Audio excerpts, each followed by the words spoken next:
Видна нервоза во судскиот совет. Членовите се вознемирија од екипата на Алфа и прашањата поставени до нив, зашто сакаат да исклучат јавноста при одлучување за една од точките на дневен ред, утврдување одговорност кај председател на суд.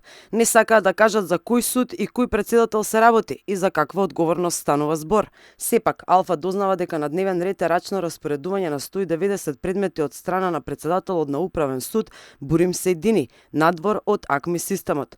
Неофицијално, членовите на Советот сакаат да го забошатат случајот и Бурим Сејдини да се спаси од одговорност.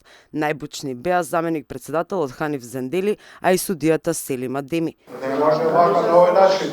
Имаме публика, дозволуваме публика. Не може на овој начин да се однесувате. Мислим дека треба да го знаете. Не треба да знае за која точка гласат. Гласаме за. Ја мислим дека кажав тоа. Да.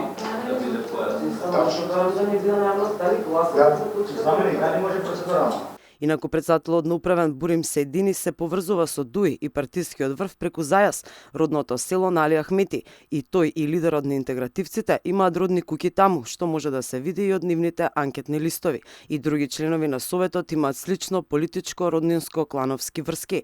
На денешната седница, според наши извори, како консултант требало да зборува судијата Селим Адеми за рачното распоредување на предметите. Тој е 10 години во судскиот совет и со него беа поврзани повеќе скандали. Денеска беше најнервозен. Затоа ве молам, ако судски совет досега сака да биде потранспарентен, али некој го злоупотребува тоа, и ве молам, седниците тука, и кога расправаме, ние расправаме за судски совет. Не расправаме за медиуми, затоа медиумите има право да следат, било кој да следи.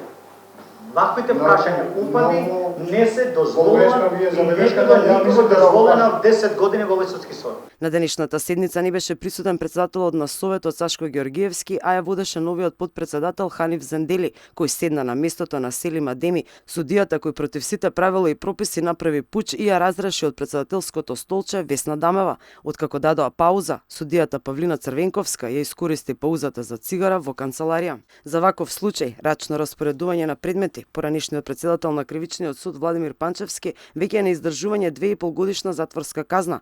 Во неговиот дом и во неговиот кабинет беше извршен претрес од страна на СЈО, за потоа обвинителството да покрене обвинение, а судскиот совет оформи комисија од судии кои го разрешија за истиот случај. Овој случај имаше големо медиумско внимание и при постапувањето на обвинителството и при одлучувањето на судскиот совет.